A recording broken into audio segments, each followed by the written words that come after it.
وهاجاك برنامجك تكنولوجيا تضباطكنا وحنو يدين كوجو هنا هلب هودا سر لجو معمليو يقضبك له أو حصله. شركة سوني ayaa ku dhawaaqday in barnaamijkeeda PlayStation 5 la daahfuraya dhamaadka sanadka dambe. Qalabka lagu ciyaaro ayaa la imaan doona xakameeye ama controller cusub oo hanaankiisa gariirka la dardargeliyay. Qalabka lagu ciyaaro ayaa la imaan doona xakameeye ama controller cusub oo hanaankiisa gariirka la dardargeliyay. Qalabkan ayaa sidoo kale muuqaaladiisa la casriyeeyay iyadoo lagu daray nalal iyo ilaysiyo isdhex socda. saddex saynisyahan oo horumariyay maadada lithium ion batteriga ayaa ku guuleystay abaalmarinta Nobel Prize ee chemistry-ga 30 sano kadib markii maadadani ay noqotay mid suuqyada ganacsiga laga heli karo.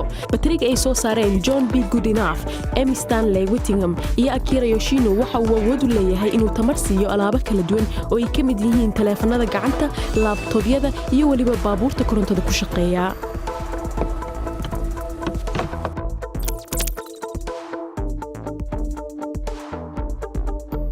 magaalo macmalah ayaa culumada cilmi nafsiga Mareykanka ka caawinaysa inay fahmaan sida maskaxda bani'aadamka u turjunto hareeraheeda.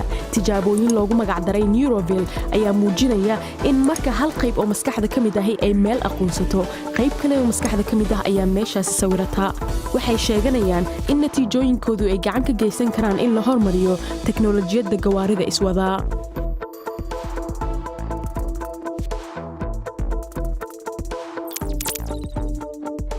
waa sidee dhadhanka hilibka hawada lagu farsameeyay. Arbixiyeenna ayaa dhawaan hubin doona. Shirkadda Israa'iil laga leeyahay ee Alif Farms lagu magacaabo ayaa iskaashi la yeelatay saldhigga caalamiga ah ee hawada si hilib hawada sare loogu beero.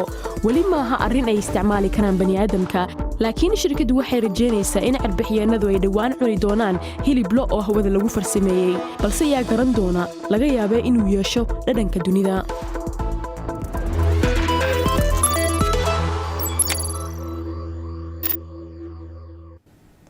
laga yaabo inuu hilibkaasi yeesho dhadhanka dunida laakiin aniga ma qofka ugu horeeya ee baroobayn doon.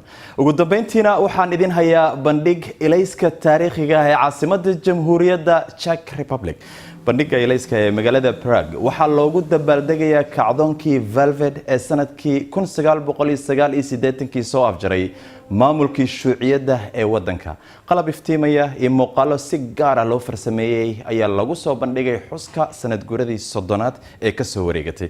dad nus milyan gaaraya ayaa la filayaa inay halka booqdaan 4 maalin ee uu bandhigu socdo.